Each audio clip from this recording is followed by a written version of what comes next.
Jackson on the drive, kicks it out for man. Man, three-pointer, bang! Oh, what a man!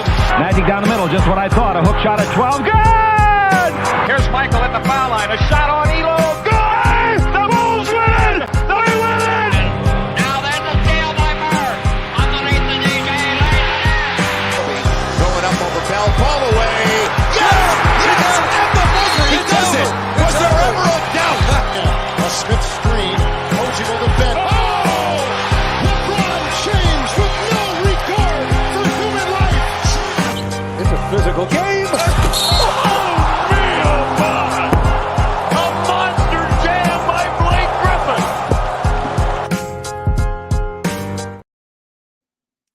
What's going on, guys? Welcome to another post-game live here on Dime Dropper. Before we get started, please make sure to subscribe on Dime Dropper at YouTube. Hit the notification bell so you know every single time we go live. And, of course, social media, Twitter, Instagram, TikTok at Dime Dropper Pod. For tonight's episode, very special, a very rare guest featured live. But I had to bring him back on. It's my very own cousin, Amir, 20-plus year Heat fan after a big-time victory in Game 2 over the Nuggets. How he feeling after he skipped out on the family gathering yesterday? I got a lot of shit from my dad today via text for not showing up to that. He says I need to prioritize family, even though I was prioritizing my family, hanging out with my daughter, who has never been on a flight yet. So I apologize for not coming to the family reunion, but I'm ecstatic, dude. I'm on cloud nine. Like, this was super unexpected. Like, I just can't believe we were that resilient and gutsy and pulled this out. Like, we have a series.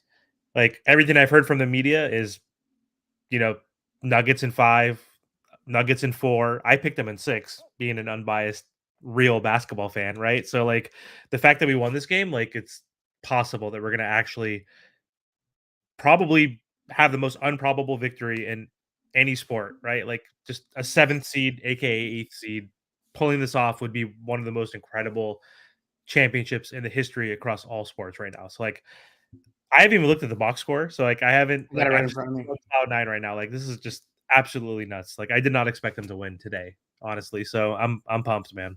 How are you not going to pick your own team, though, in a finals? You say realistic basketball fan, but it's not unrealistic. You guys win the series. I'm not a homer. They're the number 1 seed for a reason, right? I mean, I feel like, I don't know, was the West better than the East this year? I know they were more top heavy, but like I feel like the West was a little more competitive across the board. I don't know. They were number 1 the entire year. I mean, Joker, I feel like, got robbed of his 3rd MVP. Like, they have the MVP. They have a second player who's also like an all-star caliber type of player who's dealt with a lot of injuries. So, and their role players are young and they're not deep, I guess. They were deep before they traded Bones and a few other players, but I'm just being realistic, dude. Like, my trajectory for this Heat, I picked the Bucks in 5. I thought we were going to lose in 5, possibly even get swept. We beat them in 5. I picked the Heat in 6 against the Knicks because the Knicks are a horrible franchise and they suck. I picked the Celtics in 6. I was wrong, right? I mean, we probably should have won in 5, maybe 6 games, but I picked the Nuggets in 6. Like, I'm biased to a certain degree, but I'm not a complete homer, right? Like, I'm still pretty objective, like, when I have to be serious, right? When it comes to actually objectively looking at the matchups. So I picked Nuggets in 6, and I'm just like, I wanted to continue to be wrong, right? I wanted to be wrong 3 out of 4. So I picked the Nuggets in 6. Fair enough. Let's get right into the game tonight. So before I go through it from like the beginning, I want to talk about the 4th quarter first, because that's where you guys totally took over this game. I mean, it was an up and down game. You guys threw the first punch, led 7-0. Denver in the 2nd quarter with their 2nd unit really made a big run and took the lead, and it felt like they were up for the majority of the game after that. Both teams led by double digits at one point, and then you guys took the lead in the 4th quarter, I believe, right, with Duncan Robinson in the beginning of it. No, yeah, we were down 8, and then the breakthrough came in when I don't know if Duncan started. It was. You took the lead in the 4th quarter on that 12-0 run. But it Yeah, started. we're down 8 going into the 4th, and then Right. Duncan scored 10 points. He scored 9 consecutive points. he first started off with a 3 on a pump fake and then a sidestep, hit a 3, which carried the momentum where he scored 9 freaking points in that fourth quarter, which was huge because he was non-existent. I don't think he even took a single shot in the first 3 quarters. I might be wrong. He might have taken maybe 1, but yeah, he had scored all of his points in the fourth quarter. So that was huge momentum swing. Yeah, it began what was a 36-25 fourth quarter in favor of you guys. And it was funny that you mentioned that 3. Michael Malone was talking to Lisa Salters, and he was saying, we just can't give up open threes. And like, as he said that, Duncan Robinson got that open 3 where Jamal Murray flew by. Yep. And those were the non-Butler and non-Jokic minutes at that time. And the, what's it called? On the next possession, so there was risk action you guys ran 2 times in a row that got points. Gabe Vincent on an open 3 the first time, and then Duncan Robinson on the I think it was an and one layup. It may have been an and one, but it was Gabe Vincent setting a little down screen for Robinson to curl, and there were miscommunications with Christian Brown and Bruce Brown twice. I was surprised they weren't just switching that because Brown was trailing and Vincent got open for the left wing 3. And Vincent had another good shooting night tonight. I mean, 2 really solid games for him to start the series. And then on the next play, they let Robinson get to the rim and he scored. And then a couple possessions later, Murray again with a bad closeout, beaten down baseline, Robinson with the and one. And the Nuggets in that lineup, they're going to switch everything when Jokic out of the game. But you guys were doing a good job of taking advantage on that particular play with Bam catching the ball 18 feet away and being like the trigger man. That caused the Nuggets to call a timeout, and Jokic came in immediately, and you started to go zone. So as somebody who, watches this team regularly, what do you think about Eric Spoelstra's heavy implementation of zone compared to other teams? I mean, typically and how it worked for you tonight. Sorry to cut you off. Well, yeah, but typically, like, we don't do it when Joker's in there because Joker, like, literally, like, just gets into the middle, goes to the nail, and like if we don't charge him immediately, he's gonna make that jumper, that mid-range free throw line jumper 6 to 7 out of 10 times, right? And then if we charge him, though, he's gonna find and swing that ball to a wide open person on the baseline. So typically we do it without him, but we play the zone while he was in there, and I'm flabbergasted how it honestly worked. Like, it did work mainly because Michael Porter and KCP like had really off shooting nights, right? So that definitely helped. But I mean, we don't play a traditional 2-3 zone. They're more dynamic. We gave Joker less space to operate. So I think just trying to suffocate him when we did play the zone was more effective. But also away from the zone, what I thought was unique was that we said, hey, Spo's adjustment was like, okay, Joker shot 15 shots in the first game, had like 13 assists. And he's like, hey, we're going to just guard you straight up with Bam Adebayo, and we're going to not double team him, basically, right? He got double teamed here and there a few times. Obviously, you're going to have to, but we're going to make the others beat you. And the others, including Jamal Murray until the fourth quarter, was not effective. Jamal had 10 points going into the third quarter. He had 8 points in the fourth quarter. He had 18 total. So I don't know. Like, I can't believe the zone was that effective against Joker, because we usually play in the second quarter when he finally takes his rest, because he usually plays the first 12 minutes of each game throughout the playoffs. And it makes more sense because you put Joker at the nail, he's going to destroy like that zone. Like that, this is the worst team to play zone against, right? Tatum, when we played the zone against Tatum, he had a few good shots and pull-up jumpers, against the Heat, but typically, like, he's not a great playmaker like Joker. So, and he's still young. But yeah, I was shocked, like, honestly, that the zone was this effective tonight. I mean, the others weren't shooting well. I mean, that's a big part of it. I think you said it best, though, is that it wasn't just a traditional like 2-3. You had like a little 2-1-2 action with a guy sitting at the foul line or at the nail to make that entry pass into Joker harder. Typically, it was like Vincent or Caleb Martin. So you were forcing those other guys to make shots on the outside. And for a while, towards the end of that game, they were. But if you notice, and if anybody was watching, you guys were leaving Bruce Brown open a lot in that fourth quarter, and they weren't even giving him the ball sometimes. But yeah, I was going to actually say that too. You took the words out of my mouth that you guys made an adjustment that if you look at the two of the losses that the Nuggets had in this postseason, it's with Jokic scoring a lot. game 4 against Minnesota and Phoenix, I believe. And you guys, as you said, there were a couple times where you did double, and he burns you every time. Like Aaron Gordon, especially in the first half, he did such a good job of like cutting whenever. What'd you say? Yeah, when Jokic. 100%. Those cuts were brutal. Yeah, and he's a lob threat as well. So and Jokic makes those passes right on the dot. Even a couple of those touch passes looking like Larry Bird.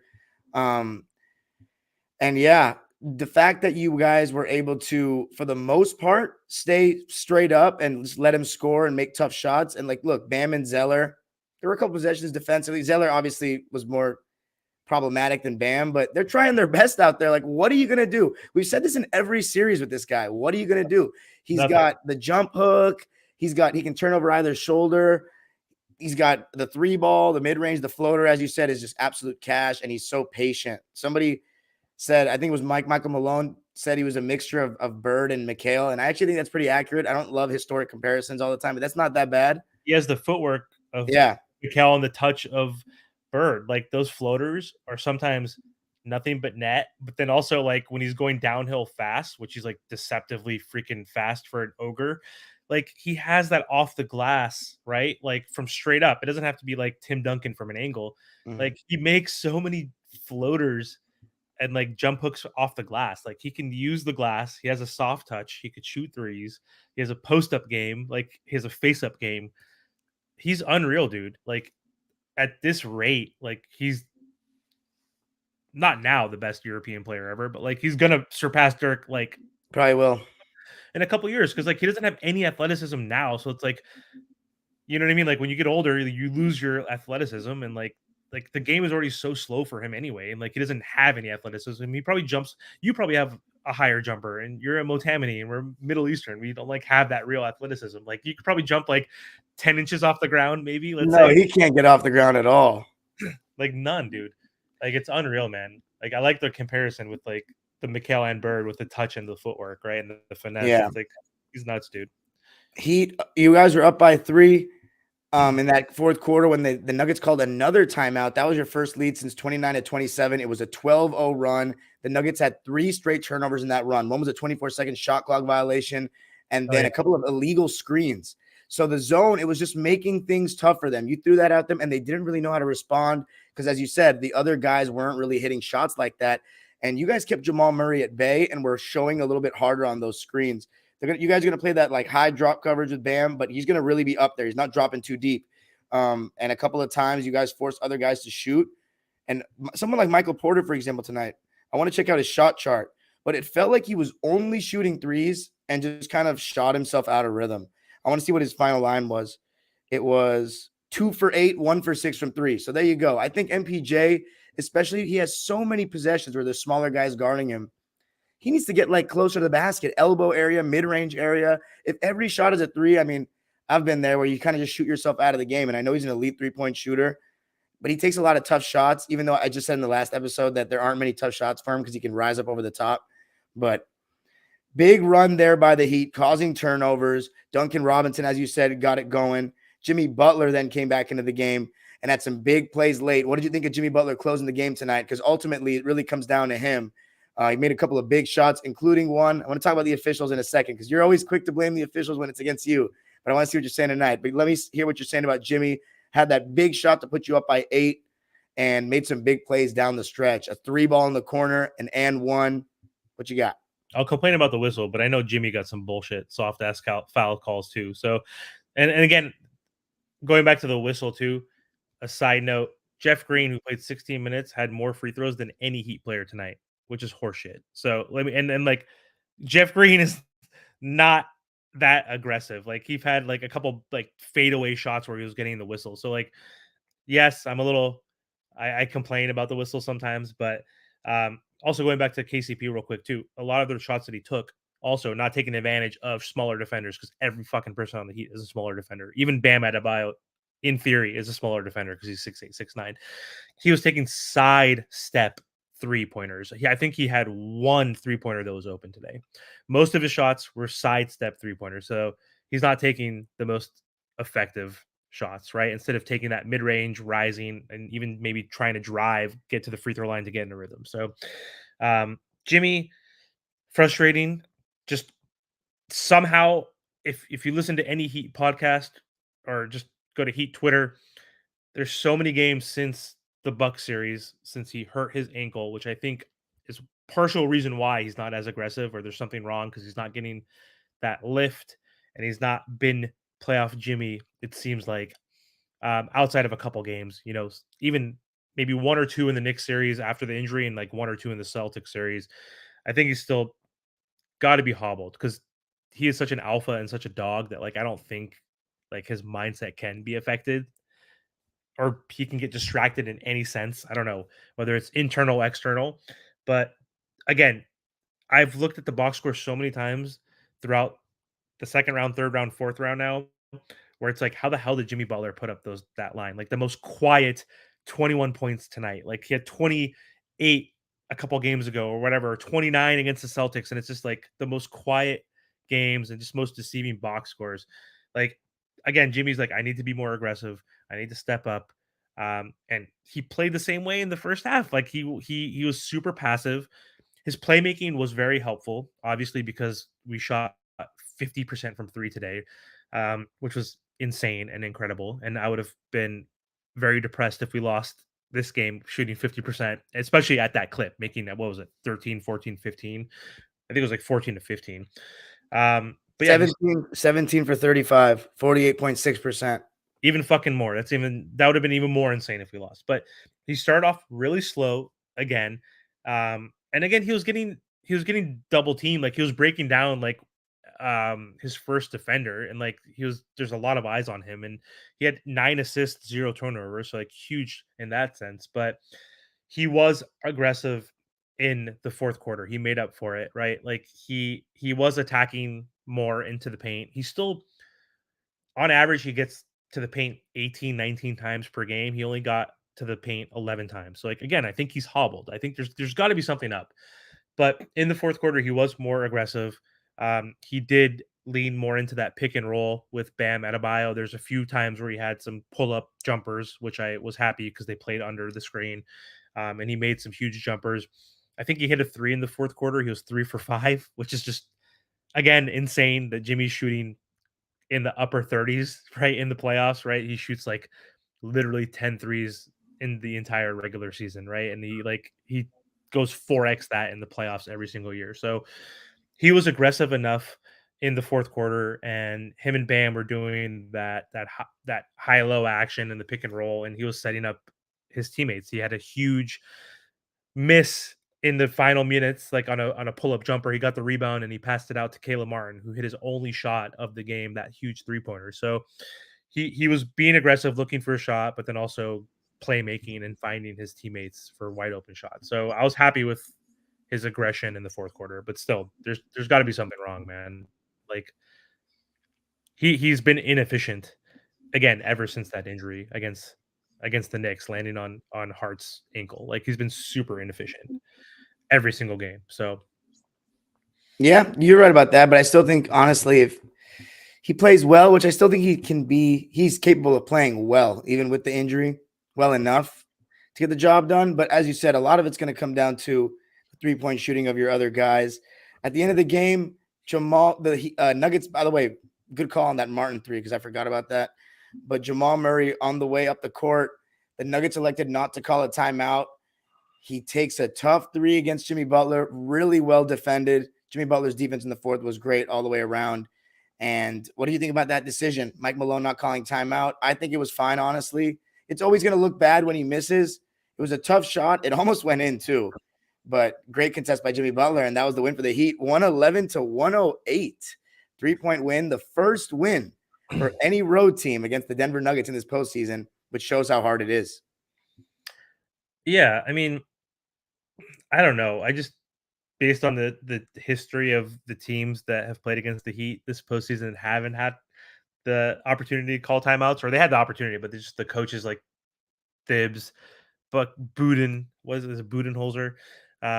didn't call timeouts in certain games that bit them in the butt. Like, so I don't know. They had plenty of time, so I don't think it's a big deal. I don't know. I just don't like this generation of shooters. Like, just every shot they make it more difficult. Like the Tatums, the Hardens, like they always do, and the Porters do some step back fadeaway type of three. Like again, like he took a sidestep three with Jimmy Butler, one of the best defenders on the floor.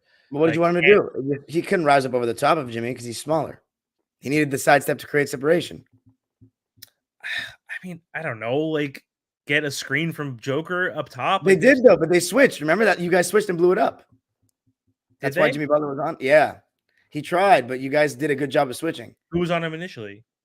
Gabe Vincent? Probably somebody that he should have gone at.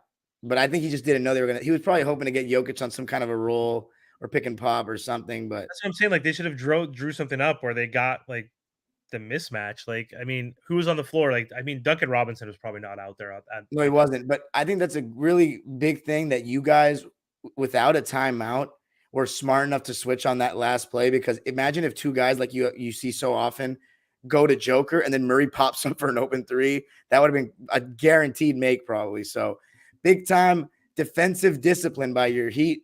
I think one thing that really just strikes me about this team is the mental toughness. I know that's, you can just say those are just, words that people throw around a lot, but you guys really are a mentally tough team, very resilient, so organized. Obviously, maybe the best coach in the NBA in Eric Spoelstra. I always say, top two at minimum. But let's talk about how the game overall went. You guys threw the first punch up 7-0. I thought it was a very different kind of effort, like just more physicality. And you guys were putting Jokic and Murray in the pick and rolls a lot more tonight. And that's the way to go, especially when you can have Murray and Jokic both guarding the pick and roll at once. Like Murray on the ball, Jokic in the action. Jokic has been dropping all series long. And I think one thing that's huge for you guys is the guys making those pull-ups and floaters to punish Joker. So he has to come up a little bit higher. And then you get Bam on those 4-on-3s or those little short rolls. And Bam through these first two games has been really good on the roll. He's been much more confident, less hesitant taking that little mid-range, that little push shot, even one-on-one. Joker's giving him a lot of space. One dribble to his left, pull up. I mean, as I said, it can feel like he's evading contact sometimes, but Jokic is stronger than him. He's bigger than him. Bam Adebayo, I said, for you guys to win the championship, he needs to average 20-plus points.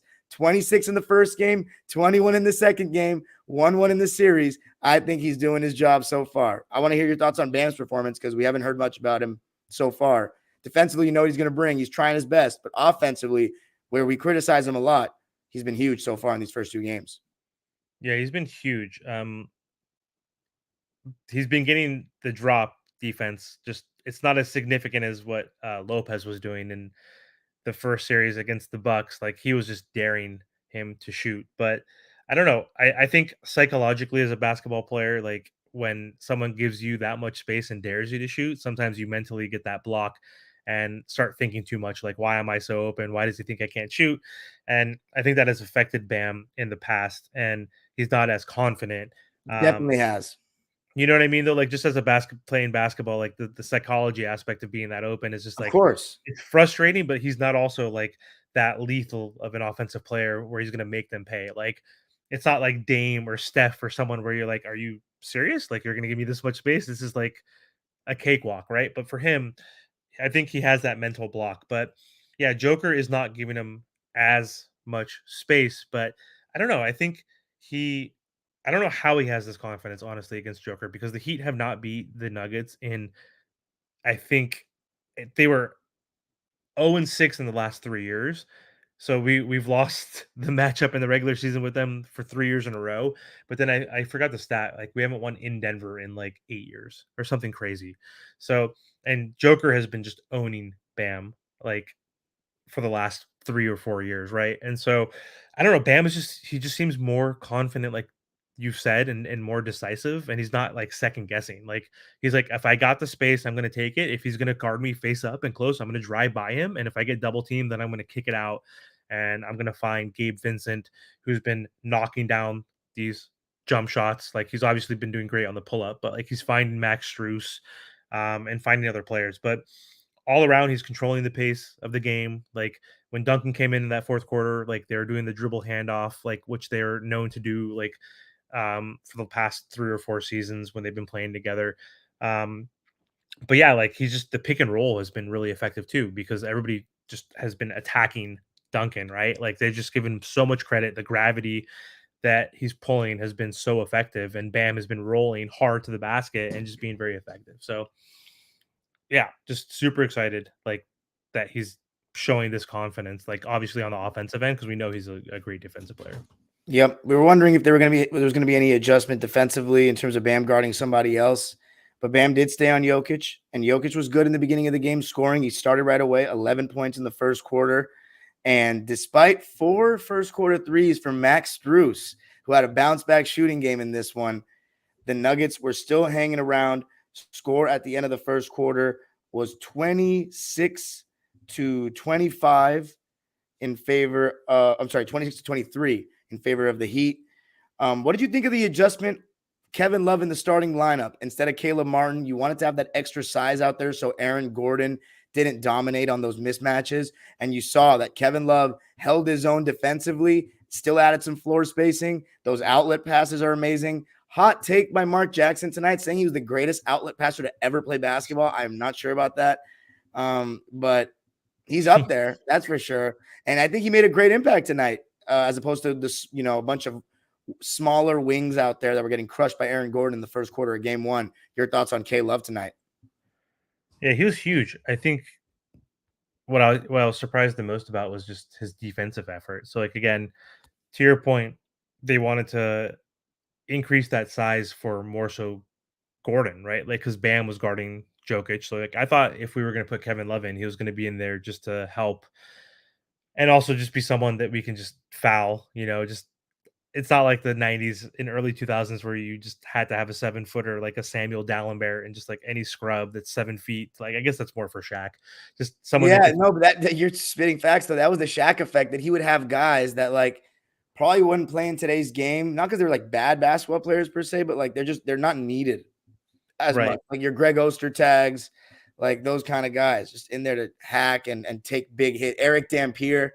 Nazi Muhammad, just Exactly. random 7-footers, but that weren't even go-to guys really offensively and weren't crazy defenders, but they were good post defenders though. That's one thing that because people don't post up like that anymore. People are not good in the post on defense. I remember Kobe calling that out a ton. Yep, 100%. But yeah, I think I was surprised. I thought that if Love was going to play, that it was going to be more so for just like increasing that size, clogging the paint for Joker.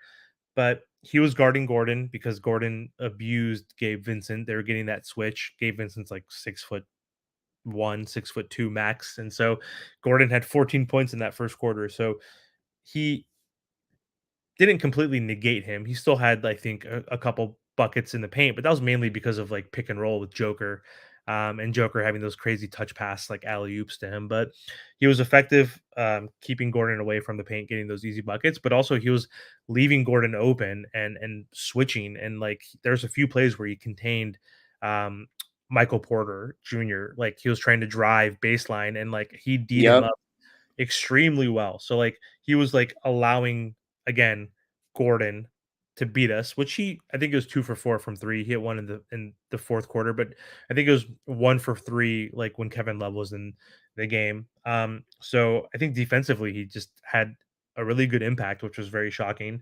He had 10 rebounds, obviously, so that gave us a little bit of exercise, and we still lost the rebound battle, not by a lot this game. I know we lost it by like 1 or 2 in the first game, but that was because again we were super undersized. We played Zeller for like 2 minutes or 4 minutes in that first game. So it was pretty much Bam, Highsmith, Caleb, and the rest of folks that were a lot smaller. So, he hit a couple big threes. Obviously, it was great. He didn't shoot very well, but I think just rebounds and defense is just like where he made the most impact. And I was more shocked at the defense of effort, right? Containing Gordon, and just rotating very well.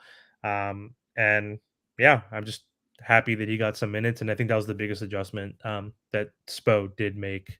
And I thought he was going to play Highsmith, who played only 6 minutes, who was super effective, mostly in garbage time. But like, I mean, he's a really good defender, like good wingspan, can just good lateral movement, can move his feet, like picked Tatum obviously in game 7 and had that cookies moment, but then also picked like Jamal Murray and like gave him some trouble. So I was shocked that he didn't get either the start or also. So was I. I mentioned in the last episode that I said that he's probably gonna get a lot more minutes going forward in this series, but I was wrong. But also, yeah, I mean, that was just one game. You never know. he You're might get right. more time in the next game. We'll see. So the period of time, probably the worst stretch of the game for you guys was the second quarter. Your bench in the first half didn't really show up. Theirs did. Christian Brown and Bruce Brown God. creating turnovers on the other end defensively, active hands, really good help defense. Just active hands in the passing lanes, getting out and running, taking advantage. Christian Brown, Bruce Brown, and a little bit of Jeff Green, who I think had 10 points in this game. Let me double check.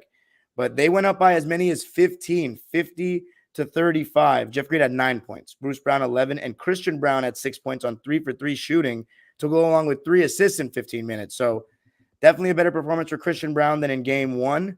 Jeff Green, also, you can say the same thing, 9 points in 16 minutes, only 1 field goal attempt, 6 for 6 on the foul line, as you mentioned earlier.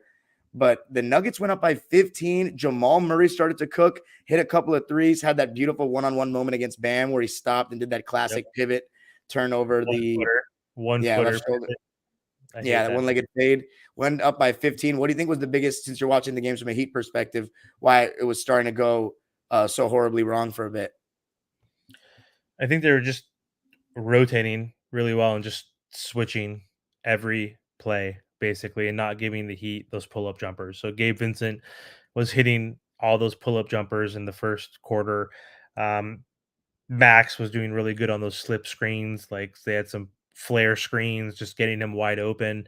And instead of just not rotating effectively in the first quarter, they were switching everything basically. Because Uh, Jokic is out. That was what was impressive about it, was they made the run with Jokic out. When they go to that small ball lineup with Aaron Gordon at the 5, they switch everything. yeah, the zone wasn't working because, to your point, Murray was hitting threes. Like they were like KCP hit a three. Like they were shooting pretty decently well against the zone in that second quarter. But I think just what stagnated the Heat offensively was they were just rotating or just they were switching everything. Like they were switching every screen, and like so we weren't getting those pull up shots.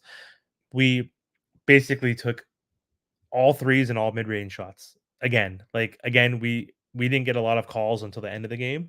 I think going into the fourth quarter, we had 10 free throws. We had 8 or 9 free throws in the fourth quarter alone, right? So again, they were just switching everything and we were taking contested shots, right? And we were just missing. And so I think that was the biggest adjustment that Malone made, was just switching everything, essentially not giving us those pull-up jumpers, going under the screens and allowing us to get those slip screens and flare screens. So I think that was the biggest adjustment. Yeah, I was going to say Jeff Green also held his own against Bam in those minutes as well, keeping him out of the paint. And that's something that, can be frustrating, as Bam doesn't really use his size too well against bigger forwards.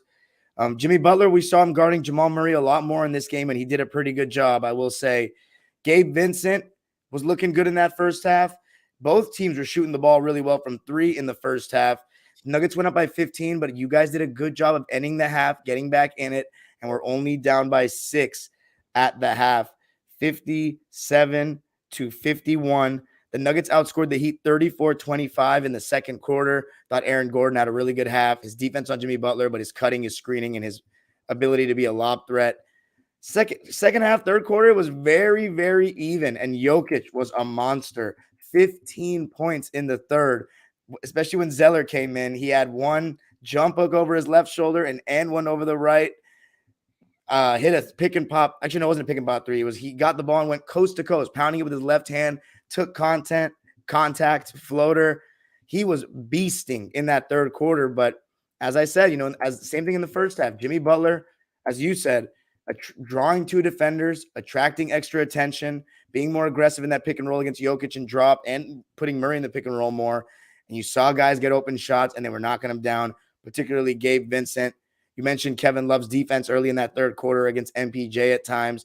And it was a very neck-and-neck game all throughout the third quarter, but it was those non-Bam minutes at the end of the quarter that really hurt. Jokic was just dominating, had, I believe, 15 points in the third, had 30 points going into the fourth quarter. What did you think of that third quarter? Were you getting nervous that Jokic was starting to take over? Yeah, they sustain the punches basically really well. Like they take your best punch and then they just keep coming at you. They're such an efficient offensive team. They're so effective and they're not that deep, but they just feel so much deeper than they actually are. So he Jokic was just destroying Zeller, destroying Jimmy, just whoever we put in front of him. Caleb Martin, he wasn't getting a lot of free throws, which is surprising. He doesn't always get to the line. I feel like he gets fouled more often than not, and he was complaining a lot in that um, third quarter and the beginning of the fourth quarter.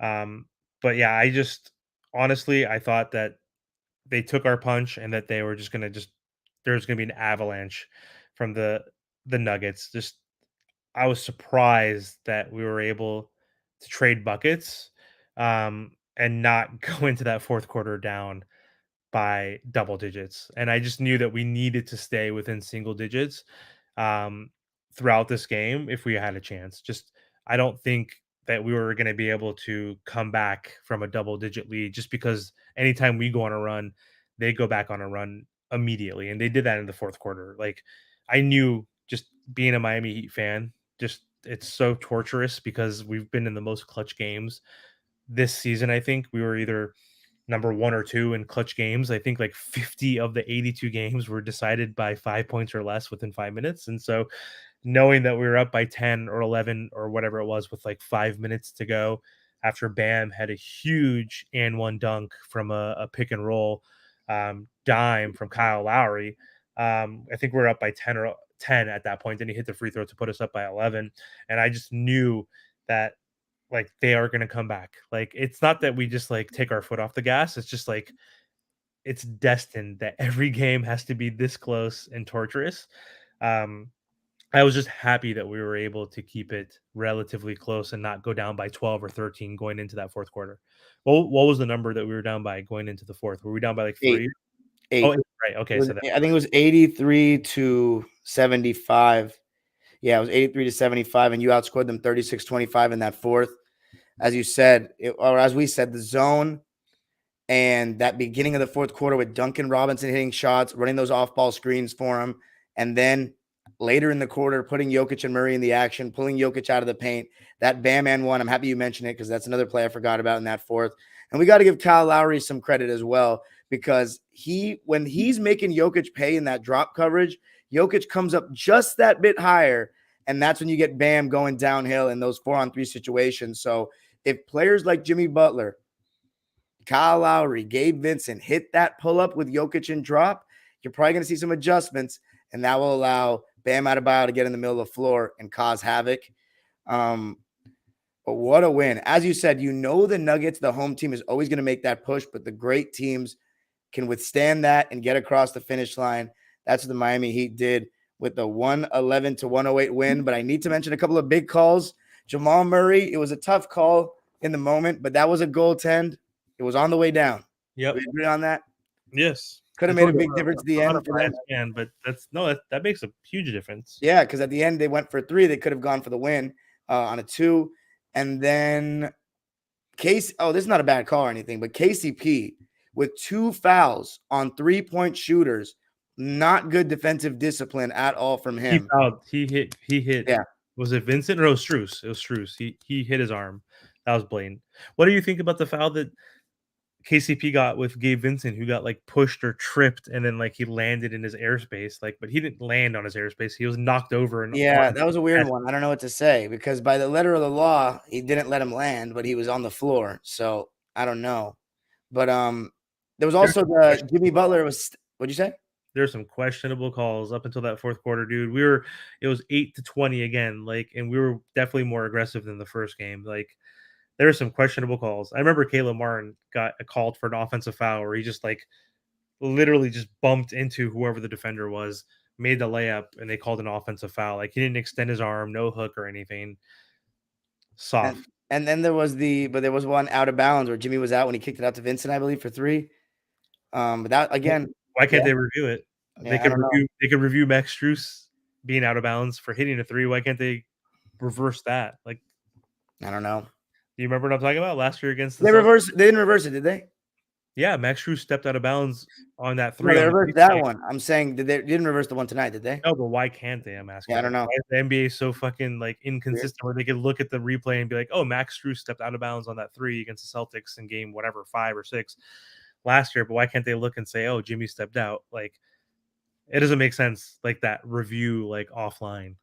You know what I mean? Like after the Yeah. fact. Like why can't they review that? Because I'm unbiased. Like I have empathy when it comes to sports. Like I'd be so fucking pissed if KCP stepped out of bounds and threw a dime to like whoever, and like Murray hits a three, right? Because Jimmy threw that dime to Gabe Vincent, hit that three. That was a huge play. So I just don't understand the review process, but I don't know.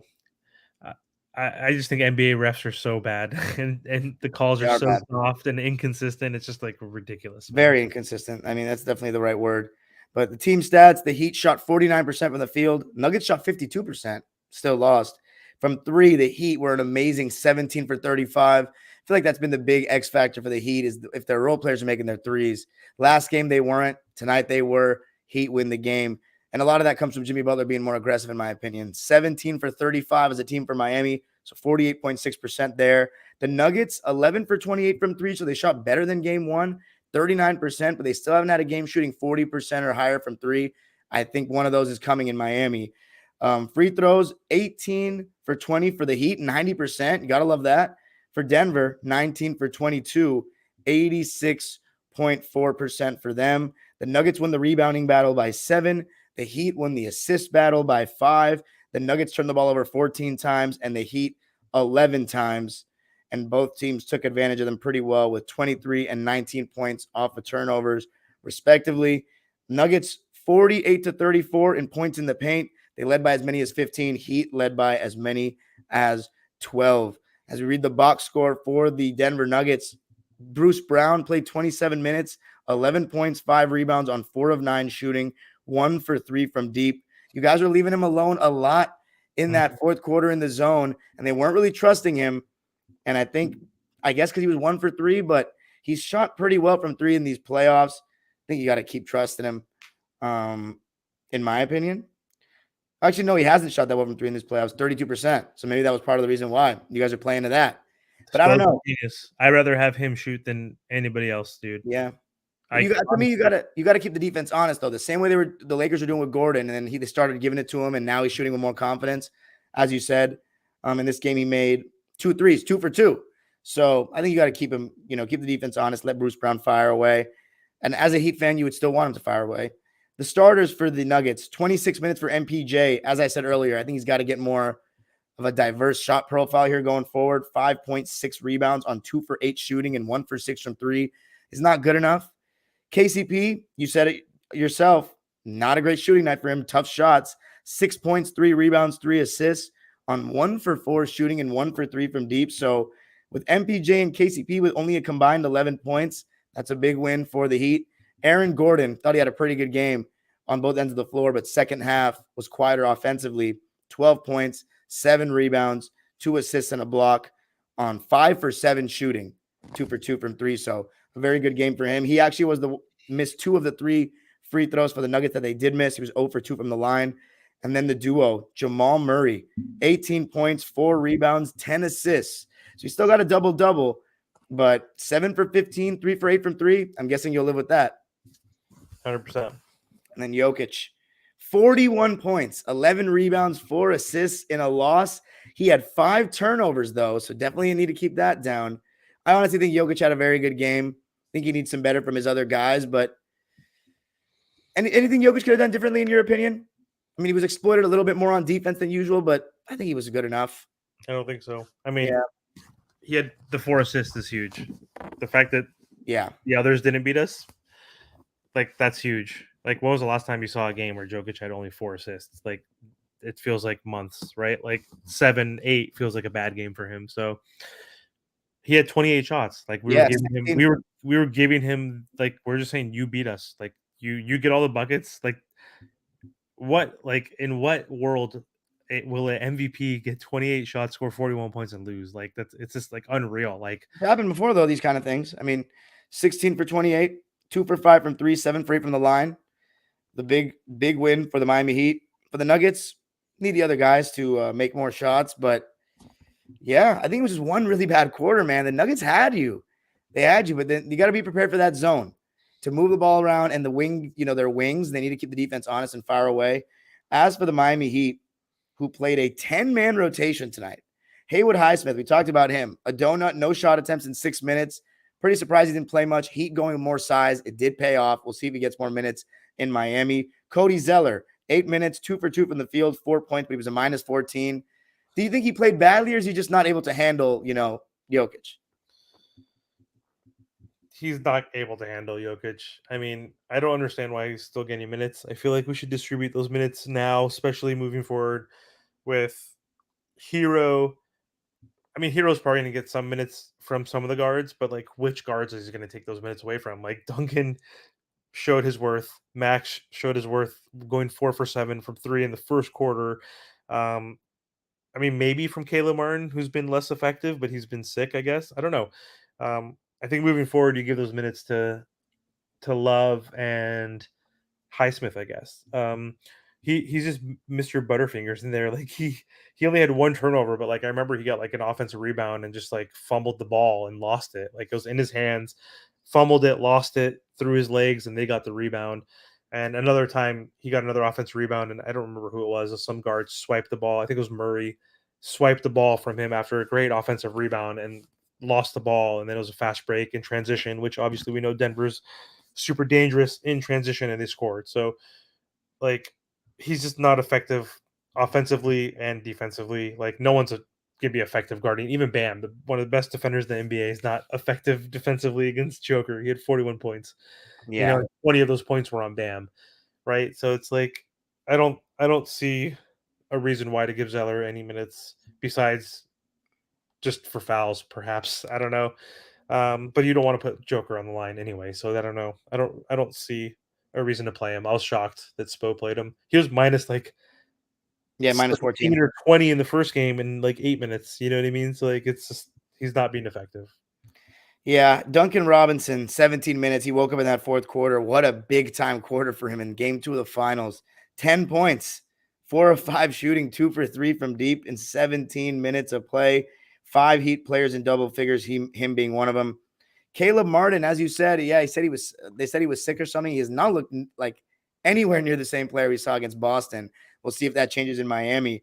Only 4 points for him 3 points for him, 5 rebounds. He had a steal and a block on 1 for 3 shooting, 1 for 2 from 3, that one being a huge one in the fourth quarter. Kyle Lowry, really solid performance from him. He started out this series very well, and he had some rough games in the conference finals. 9 points, 3 assists on 2 for 4 shooting and 2 for 3 from deep and 3 for 3 from the foul line. Those were, I'm pretty sure, all 3 free throws made when KCP fouled him on that 3, right? Yep. And then the starting lineup, Kevin Love, 22 minutes. As you said, he didn't shoot well, just 2 for 9 from the field and 2 for 6 from 3, but 6 points, 10 rebounds, and 2 steals. I mean, you'll take that all day. And the defense he was playing, he was not a liability by any stretch. I think the Nuggets should put him in the pick and roll even more, though, in the next game. Because the thing is, he's guarding Aaron Gordon. So Aaron Gordon would be setting the screen there instead of Jokic. And they love Jokic as the screen setter when he can roll and do these, so many things. How about Max Strus? 4 for 7 from 3 in the first quarter. Was 0 for 3 the rest of the way. Finished 4 for 10 from the field. And those were all his shots were 10 threes. 14 points, 6 assists. You'll take that game from Max Strus all day long. 6? Yeah, 6 assists. That's shocking to me.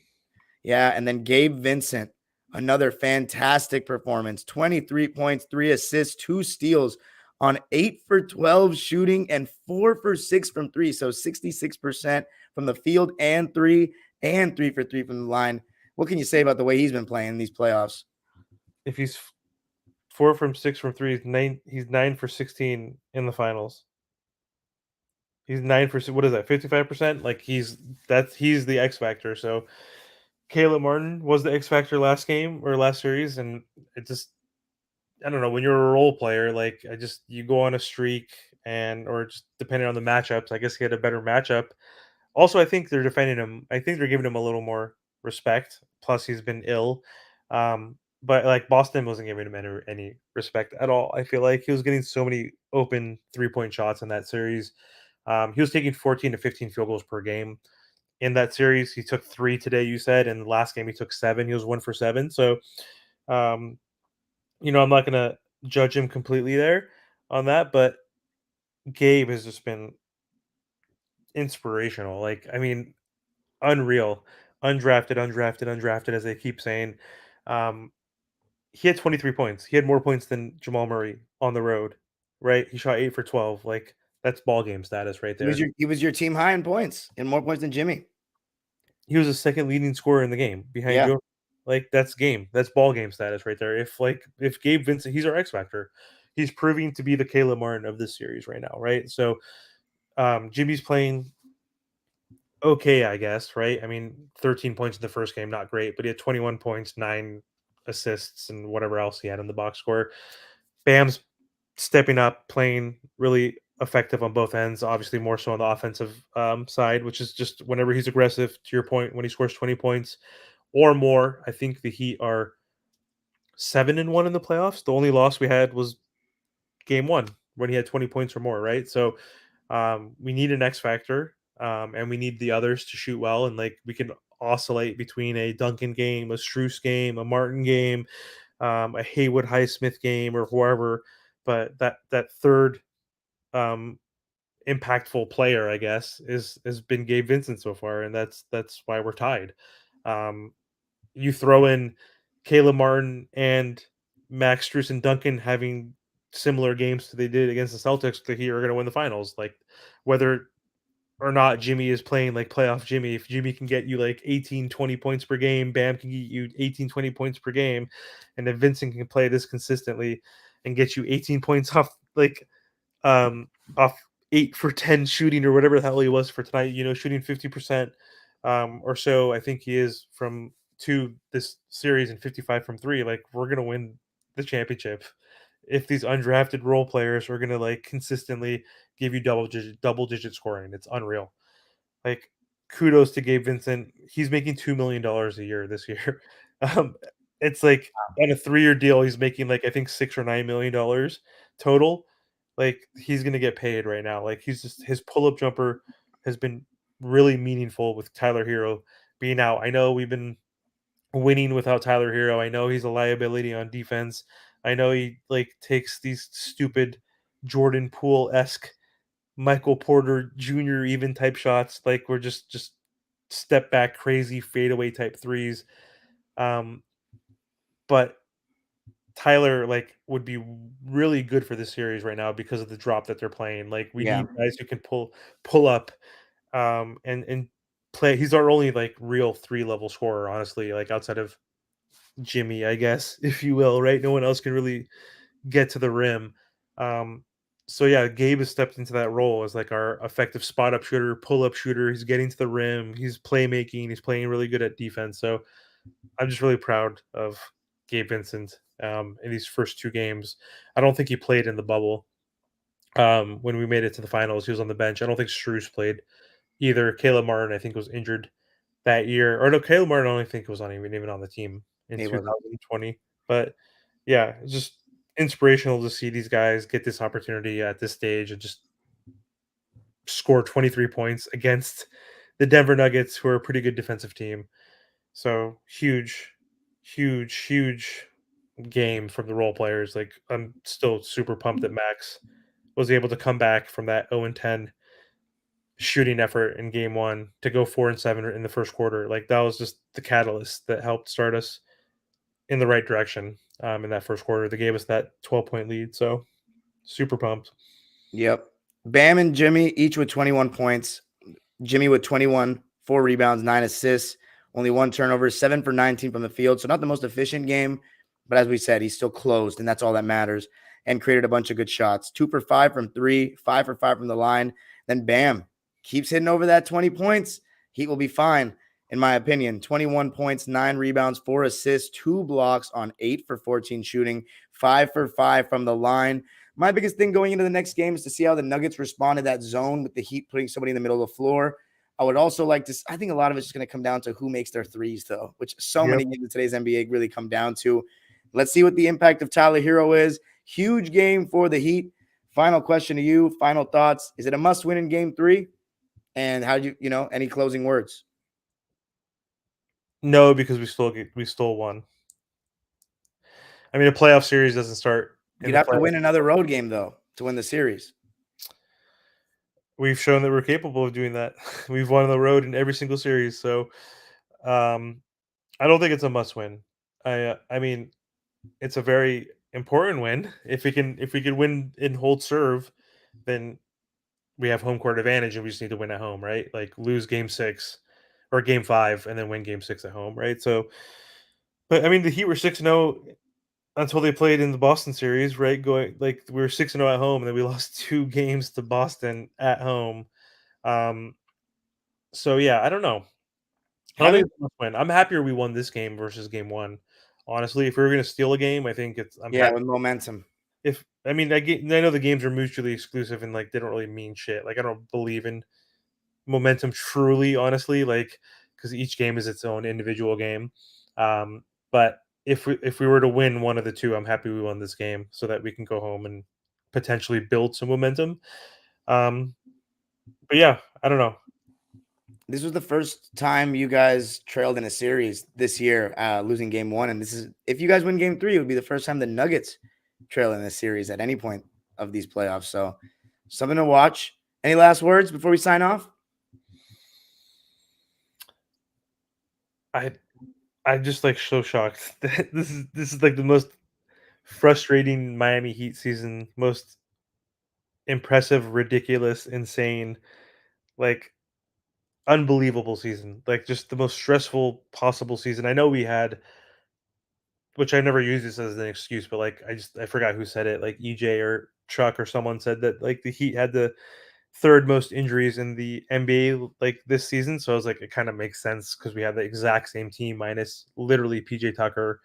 We had a few additions, obviously, with the buyout market with Stellar and Love, but literally almost the exact identical team. Um, Last year we were number one in threes. Um, at like 37% in the regular season, and then we went to the playoffs, and then we were horrible. All our role players, Vincent, Struce, Duncan, shot like shit, and we like went from first place to last place in the playoffs, and that's why a big reason why we lost to the Celtics in 7, losing 3 at home to them, which was insanely frustrating. And then this year was the complete opposite. We were basically we were last in scoring, at one point last in 3-point percentage, but we were like 27th in 3-point shooting. And then we completely flipped the script down. Like now we're number 1 3-point shooting in the playoffs. So it's like literally the complete opposite. Like in a parallel universe right now. Like it's just like unreal. Like I was like almost hoping the Heat would lose against the Bulls in the play-in game so we can get like I was texting you that we might go from 18 to 14 if we lose. Yeah, that's crazy. I mean, that feels like so long ago now. Yeah, so, like, I mean, this is literally the most ridiculous, unexpected, like, impressive postseasons in Miami history, and I've been a fan since 1998, so that's, like, 25 years or so, like, I just am so shocked that we're even in the finals, that, like, we're playing basketball in June right now. This is fucking insane.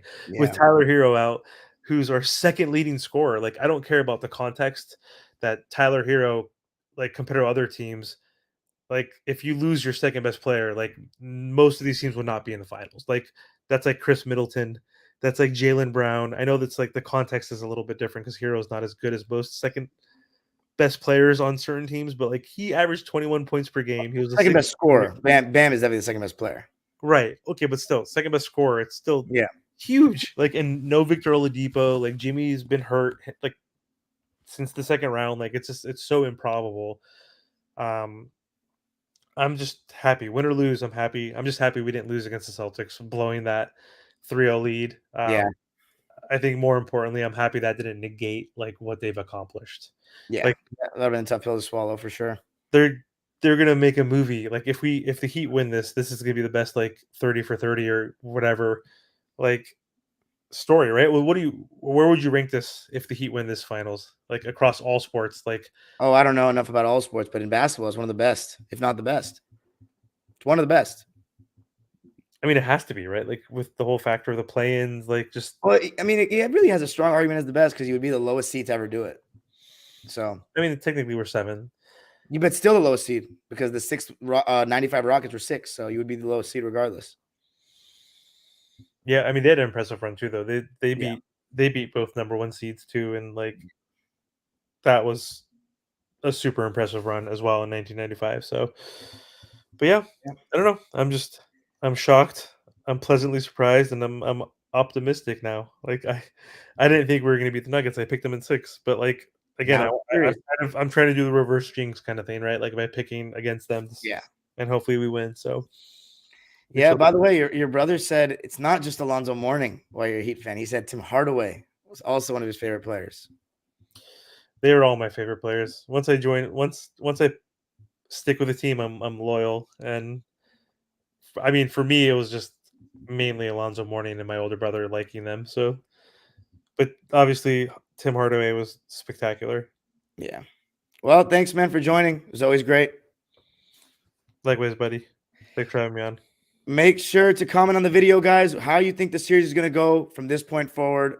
Please comment for the algorithms. We'll see you on Wednesday night. Peace.